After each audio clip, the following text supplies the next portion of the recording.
आतदानो यथालो हम पर्दा है कोपता स्वयं दयते पूर्वम पर्दा है विकल्पन। सबको गुस्सा आती है क्योंकि मैं कह रहा हूं सत्य, मुझे भी गुस्सा आती है। अब तो कह दोगे हैं हमें भी गुस्सा आती है कि महाराज ने कह दिया तो ज्ञानी हो, तो इसलिए मैं कहता हूं छल मत किया करो, झूठ मत बोला करो। कहते थे महाराज हमें गुस्सा आती है, हम कहते हम पैसा दे रहे हैं 1 करोड़, कौन कौन लेगा, महाराज हमें दे दो, तुरंत कहते थे। अभी हम कहते ना तुम्हें फायदा करा रहे आज दुकान में, कल गुरुवार की दुकान की आज फायदा करा दें, कितने लोग तैयार हैं, सब हाथ उठ जाते। और हमने पूछा कितने लोगों को गुस्सा आती है, तो एक ने हाथ उठाया और लगभग क्योंकि कुछ लोग कहते नहीं मुझे गुस्सा नहीं आती, मैं पैर नहीं रखता, मैं मायाचारी नहीं करता, मैं छल नहीं करता, ये सब पालतू है।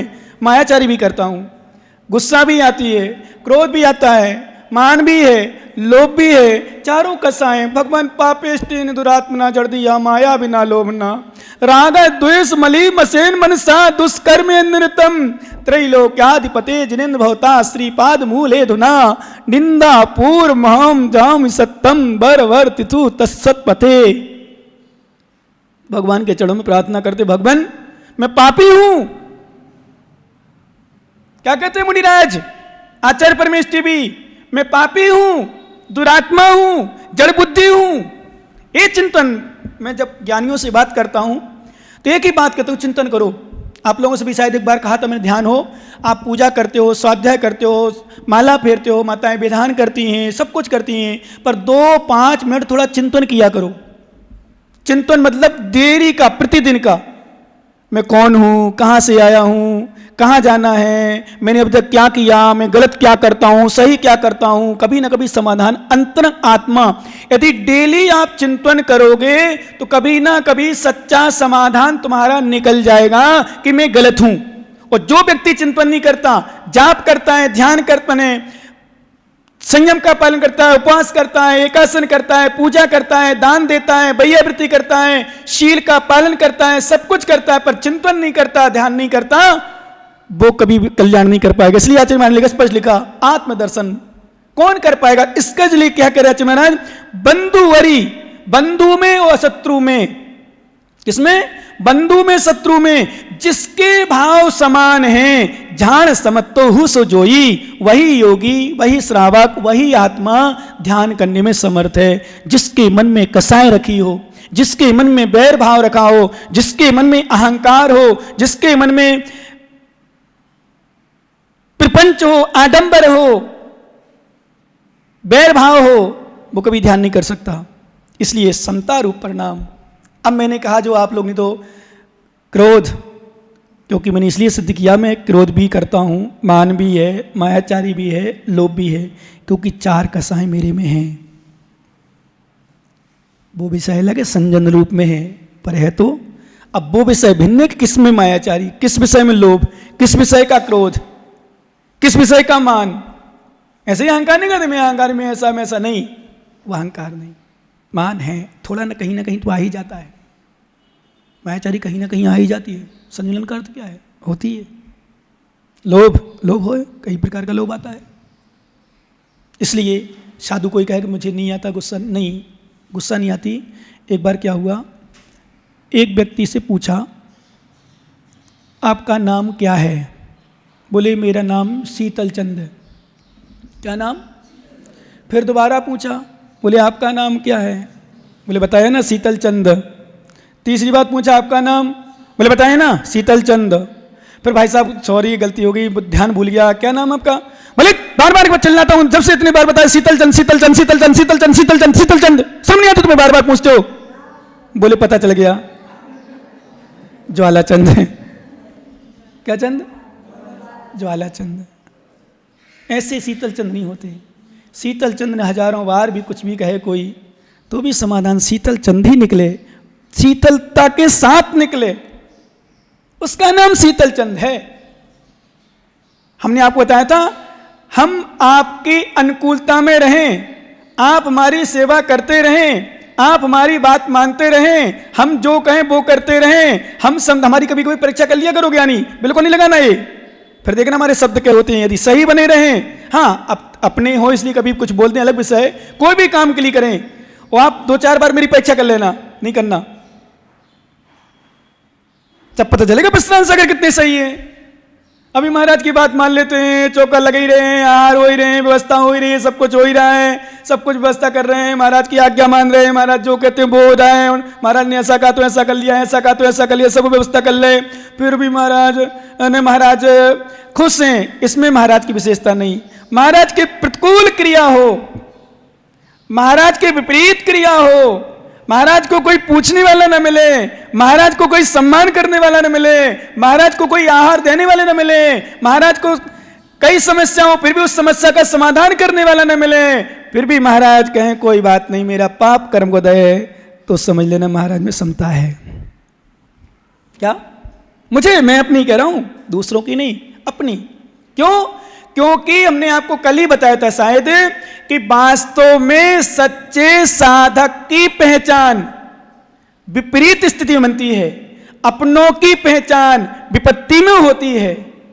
बताए थे सब, और बाकी हमने बताए थे। इसलिए कहने का अर्थ आचार्य महाराज का कि अप्पा दंसणु एक परु अन्नू न किंपि बियाणी, अन्य कोई भी मोक्ष का कारण नहीं है, आत्मा ही मोक्ष का कारण है, आत्मदर्शन ही मोक्ष कारण है। मोक्षम कारण जो निश्चम ये जानी निश्चय ने से। इसलिए आप लोग आत्मा का ध्यान करते नहीं हो, वैसे करने का प्रयास किया करो। 2 मिनट निकालो, 2 मिनट ध्यान करो, चिंतन करो कि मैंने अभी तक क्या किया है, मुझे क्या करना चाहिए, मेरा कर्तव्य क्या है। और हाथ अंदर चले जाओ, कुछ भी नहीं करो, ये भी नहीं करो अब हमने क्या किया क्या नहीं किया, क्योंकि हमने कल कहा था जो कर लिया हो गया, छोड़ो, जितने पाप तुमसे हो गए छोड़ो, विकल्प सब छोड़ दो। लेकिन आगे के लिए ध्यान में लीन हो जाओ, क्या वास्तव मेरा ये कर्तव्य है जो मैंने किया है, उसके चिंतन करो, उसके विषय में, और लीन हो जाओ। और सिद्ध परमात्मा का ध्यान करो, अनंत परमात्मा का ध्यान करो, साधु परमेष्टि का करो, आचार्य परमेष्टि करो, उपाध्याय परमेष्टि करो, 5 परमेष्टि का ध्यान करो, 9 देवताओं का ध्यान कर सको 9 देवताओं का ध्यान करो, 7 तत्व, पंचास्तिका, 6 द्रव्य आदि इनका चिंतन करो। नरक गति में चले जाओ, तिरंज गति में चले जाओ, सुर गति में चले जाओ, मनुष्य गति में चले जाओ, इनका चिंतन करो।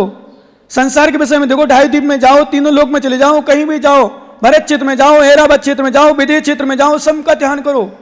विदेह क्षेत्र में चले जाओ, सीमंदर स्वामी के चरणों में पहुंच जाओ, उनके चरणों में बैठकर उनकी दिव्य देशना का पान करो। जो महाराज लोग बोलते भाई दिव्य देशना सुनो कि भगवान क्या कह रहे हैं, ये भगवान के दिव्य देशना कैसे, समोषण लगा हुआ है, 20,000 सीढ़ियां बनी हुई हैं, हम ऊपर पहुंच गए हैं, 3 कटनी के ऊपर भगवान विराजमान हैं और 12 सभाएं लगी हुई हैं। इस प्रकार से चिंतन करते हुए पहली सभा में मुनिराज बैठे हैं, तीसरी सभा में आरका बैठी है, 11वीं सभा में मनुष्य बैठे हैं, 12वीं सभा में त्रिंज बैठे हैं, शेष सभा में देवी देवी बैठे हैं। इस प्रकार का चिंतन करो, ये भी चिंतन है तुम्हारा आत्मा का।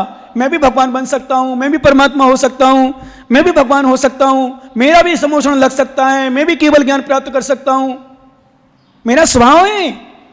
इस संसार के सुख भोगना मेरा स्वभाव नहीं, मेरा स्वभाव मेरा समोषण में क्या मतलब आत्मा में लीन होना, ज्ञान दर्शन में लीन होना, अनंत सुख में लीन होना, ये मेरा स्वभाव है। भाई आडंबर में संसार के विषय भोग, संसार की क्रियाएं, पति पत्नी, परिवार, इनको अपना मानना, इनमें सुख मानना, ये स्वभाव नहीं है तुम्हारा, ये तो विभाव है, पर द्रव्य है। ये पर में सुख नहीं है, सपने में सुख नहीं। आचार्य ने लिखा पराधीनता सपने सुख नहीं। क्या लिखा? पराधीनता में सपने में भी सुख नहीं है भाई साहब, सही बता रहा हूं। इसलिए ध्यान करो आत्मा का, आत्मचिंतन। और मैंने आपको एक दिन 4 लाइन सुनाई थी, चाहो तो फिर से नोट करना, चाहो डायरी पेन तो लेने बस लाना बंद कर दिया। बहुत अच्छे हैं आप लोग, पर फिर भी ध्यान में लीन हो जाओ और चिंतन करो और याद रख लो इसको। चाहो तो बाद में लिख लेना हमसे। 4 लाइन हमेशा रोज करो। जैसे मैंने एक बात फिर से सोची थी कल, लोग कहते महाराज तुम चिंतन रोज करते, रोज करें क्या? तो फिर वही चिंतन रखना, रोटी रोज खाते हो, सब्जी रोज खाते हो, चाय रोज पीते हो, दूध वही होता है, वही गाय का वही भैंस का जो आता है तुम्हारे पास, वही चाय पत्ती, वही शक्कर, वही सब कुछ होता है। कपड़े भी कई बार यही धो के फिर पहन लेते हो, पहनते हो ना। मोबाइल भी कितने साल से रखे हो ये, जब तक खराब नहीं होता? बोलो ना हाँ, रखते हो ना। जब तुम सब क्रियाएं वही कर लेते हो रोज रोज घर की, तो फिर जिनवाणी भी कभी कभी वही सुन लिया करो, चिंतन भी वही कर लिया करो। चिंतन वही करने से कर्मों की निर्जा तुम्हारी पुरानी होगी ना, पुराने कर्मों की। तो चिंतन करना, सुनना ध्यान से।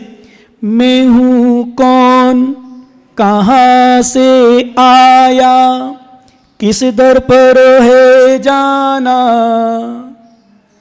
क्या रखा है इस दुनिया में साथ किसे ले जाना। क्या खोया क्या पाया अब तक, क्या मुझको है पाना, कैसा है ये रूप सलोना, कब शिव को है जाना। ये चिंतन किया करो, रोज रोज करो इसको, रूटीन में ले आओ। जैसे चाय पीते हो रोज, गुटखा खाने वाले गुटखा खाते हैं, कोई बीड़ी पीने वाले बीड़ी पीते हैं, कोई सुपारी खाने वाले सुपारी खाते हैं, किसी की लौंग खाने की आदत, किसी की इलायची खाने की आदत, किसी की सौंफ खाने की आदत होती है, रोज खाते हैं, लगभग डेली खाते हो ना। सौंफ अलग अलग होती है क्या? क्यों माताओ आपके यहाँ चाय बनती है? चाय बनती है ना, बोलो ना हाँ या ना। जिनके यहाँ नहीं बनती हो अच्छी बात है, भगवान करे सबको दे सद्बुद्धि, किसी के यहाँ ना बने। पर जिनके यहाँ बनती हो चाय पत्ती वही होती है, अलग अलग लाते हो। यदि आप बहुत माहेश्वरी लाते हो तो माहेश्वरी कौन कौन सी चाय चलती है यहाँ कौन कौन सी चाय चलती है? माधोश्री माहेश्वरी जो भी चलती हो, तो वही चाय आएगी, वही पियेंगे। दूसरी चाय भाई साहब नहीं, मुझे तो यही लगी गले। तो पागल तुम लोग कितने ज्ञानी हो, इसमें शिक्षा ले लिया करो भैया। जब चाय वही वही बार बार पी लेते हो तो कभी कभी जिनमानी वही वही चिंतन कर लिया करो, वही वही सुन लिया करो। हम कभी दोबारा कोई विषय बोलते हैं तो ये सोचा करो कि जिनमानी है, जब चाय रोज पी सकते हैं एक ही प्रकार की, रोटी आटा आटा अलग अलग रोज अलग अलग आता है। माता तुम्हारे यहाँ आटा कौन सा आता है रोटी का? सब्जी तो अलग अलग मान ली हमने, रोटी कैसी होती है? फिर जब रोटी आप लोग वही वही खा लेते हो तो कभी कभी जिनमानी वही वही सुन लिया करो। कुछ अज्ञानी मूर्ख कहते हैं मैंने सुन लिया था कल, वही तो मालूम। कुछ तो इतने ज्ञानी हो जाते त्यागी लोग भी। कभी मैं तो जानता हूं, मैं तो सुनता हूं, मैंने तो आप महाराज जो बोलते हो मुझे तो सब याद है, सब ज्ञान है। मैंने कि ज्ञानी मूर्ख, कुछ नहीं जानता तू। अरे सुन ले, तो रोटी रोज खा रहा है, बाटी रोज खा रहा है, पूरी पराठे वही खा रहा है, सब कुछ वही खा रहा है। यहां नहीं करता कि मैंने खा लिया, नहीं। जिनमानी है। पूजा करते हो आप लोग, माता पूजा करते हो ना, लगभग वही पूजा होती है ना, 2 तो 3 4 पूजा 5 पूजा, कभी कभी चेंज कर ली, लेकिन लगभग 1-2 पूजा तो फिक्स रहती है, वही करना करते हो ना। फिर वही पूजा में कैसे मन लग जाता है? ऐसे चिंतन रोज करो, एक ही चिंतन करो। बस एक ही चिंतन करोगे ना, मैं कौन हूँ, कहाँ से आया हूँ, मुझे क्या करना है, मैं क्या करता हूँ, सही करता हूँ कि गलत करता हूँ, मुझे करना चाहिए क्या, अभी तक मेरी जिंदगी कैसे निकाली, मैंने पाप कितने किए, धर्म के कार्य कितने किए, मैंने आत्मचिंतन कितना किया, पर का चिंतन कितना किया। ये रोज चिंतन करो, प्रतिदिन रूटीन में ले आओ। माता सोने के पहले ले आओ। 24 घंटे में कभी टाइम नहीं मिलता हो तो रोज यही चिंतन करो, क्योंकि आत्म दर्शन के अलावा मोक्ष मार्ग का, मोक्ष का कारण कुछ भी नहीं है। ये तुम्हारी पूजा है, ये तुम्हारे व्रत, ये तुम्हारा संयम का पालन, ये तुम्हारा दान, ये कुछ भी नहीं करेगा यदि आप सम्यक चिंतन नहीं करोगे तो। क्या? इसलिए ज्ञानियों, चलो आत्मा में जाओ, प्रयास किया करो। यहां भी आओ ना, यहां आने के बाद चिंतन किया करो। हमने कहा था आपसे, दुकान में बैठे बैठे भैया, कहा दुकान में बैठे बैठे भी कुछ कभी कभी चिंतन कर लिया करो। केसरीलाल जी, अब आप कल कह रहे थे बहुत अच्छी बात है, स्वास्थ्य बोले महाराज अवस्था हो गई, तो अवस्था ढल रही डेली। मैंने कल सुनाया था, वो मोबाइल वाला वो चित्र बना रहा था, वो तो बच्चे से लेकर 2 महीना, एक शाम को बताया था मैंने, 1 महीने से बच्चे से लेकर बूढ़ा बना दिया मुश्किल से 3 मिनट में। मैंने उसको लेकर चिंतन किया। मैंने देखो ऐसे बूढ़े अपन 3 मिनट अपने लगेंगे, 3 मिनट भी नहीं लगेंगे, अपन हो जाएंगे ऐसे। लास्ट में एक लास्ट में तो ये तो है, हमने कल कहा था शाम को आपको, बताओ किस दिन हम बड़े हो गए। आप छोटे भी कह रहे होंगे, फिर बड़े हो गए, फिर बड़े हो गए, पता ही नहीं चलता अपन को। रोज लगता अपन तो बड़े हैं, अपन तो ऐसा हो रहा है, अपन तो कुछ भी नहीं महसूस होता। अपन को लगता तो हम जैसे थे वैसे ही है। आप लोगों से पूछो ना, आप कैसे थे, तो ऐसे ही अब तो अपन को अनुभव नहीं होता। और डेली प्रतिदिन अपने शरीर का प्रलमन हो रहा, प्रति क्षण अपनी आयु का क्षरण हो रहा। हम वो अनुभव नहीं कर पाते, वो ज्ञान नहीं ले पाते, वो लोग समझ नहीं पाते। कभी कभी बड़े बड़े ज्ञानी लोग भी अनुभव हो जाते उससे। और सही में अभी मैं सोच रहा था, आप लोग सब में पुण्य लेके तो आए हो, अपने आप को सौभाग्यशाली समझना। धन दौलत आपके पास अच्छी हो जाए तो पुण्यात्मा मत समझना, पुण्यशाली मत समझना, पुण्य का उदय तो समझना, ध्यान रखना। लेकिन आपके ऐसे पंचम काल में जहां लोग विषय भोगों में लीन हैं, खाने पीने में लीन हैं, मस्त हैं, उस समय भैया आप इससे समय में जिनमाणी, और जिनमाणी में भी योगसार अध्यात्म ग्रंथ सुन रहे हो, ये आपका पुण्य तीव्र जो आपके भाव बन रहे हैं और पुण्य कर रहे हो, उस पुण्यानुबंधी पुण्य, एक व्यक्ति, एक दिन मैंने बताया था कहीं, चाहे लोध में बताया हो चाहे बूंदी बताया हो, पुण्य के उदय में पाप कर सकता है। एक व्यक्ति पाप के उदय में पुण्य कर सकता है। समझ में आ रहा है कि शब्द आपको? क्यों ज्ञानी हो? पुण्य के उदय में पुण्य पाप कर सकता है। एक व्यक्ति पाप के उदय में पुण्य कर सकता है, एक व्यक्ति पाप के उदय में पाप करता है, वो एक व्यक्ति पुण्य के उदय में पुण्य कर लेता है। अब महाराज हमें समझ में नहीं आया, समझाओ आप। पुण्य के उदय में पाप है, व्यक्ति का पुण्य उदय, अच्छा शरीर मिला, ध्यान रखना सभी बच्चे बच्चियां, अच्छे कुल में आए, अच्छा धन दौलत मिला, रुपया पैसा मिला, पर पाप कर रहे हैं, विषयों में भोगों में लीन है, व्यर्थ की चर्चाओं में लीन है, धर्म से कोई प्रयोजन नहीं है, धर्मात्मा का अनादर करते हैं, शराब पी रहे हैं, गुटखा खा रहे हैं, बीड़ी सिगरेट पी रहे हैं, अथवा यहाँ वहाँ की बातों में प्रपंच में पढ़ करके समय व्यतीत कर रहे हैं, पुण्य के उदय में पाप कर रहे हैं।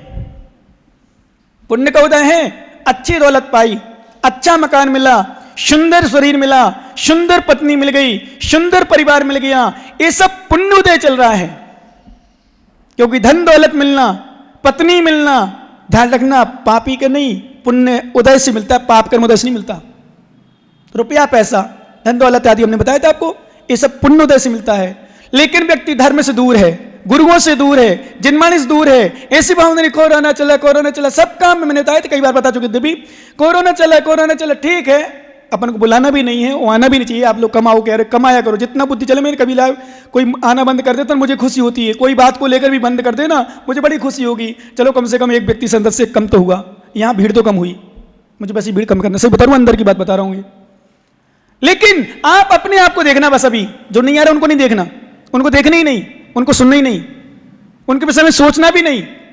जो नहीं सुन रहे ना, नहीं आ रहे ना, नहीं बैठ रहे, कुछ भी, तो बिल्कुल विश्वास करो, यदि आप अपना भला चाहते हो तो आज से ही दूसरों के विषय में सोचना बंद कर दो, सिर्फ अपना सोचो। घर में यदि बहनें हैं, देवरानी जेठानी, सास बहू हैं, आप लोग भाई हो, कोई धर्म नहीं कर रहा हो, महाराज पास नहीं जा रहा हो, मंदिर नहीं जा रहा हो, धर्म की क्रिया नहीं कर रहा हो, बिल्कुल निगलेक्ट, मतलब मध्यस्थ हो जाओ, मत विकल्प करो, उसके खातिर भी विकल्प मत करो। क्यों? उसका जीव भिन्न है, मेरा जीव भिन्न है, मैं क्यों उसके खातिर मैं परिणाम बंद करूं, अशुभ बंद करूं।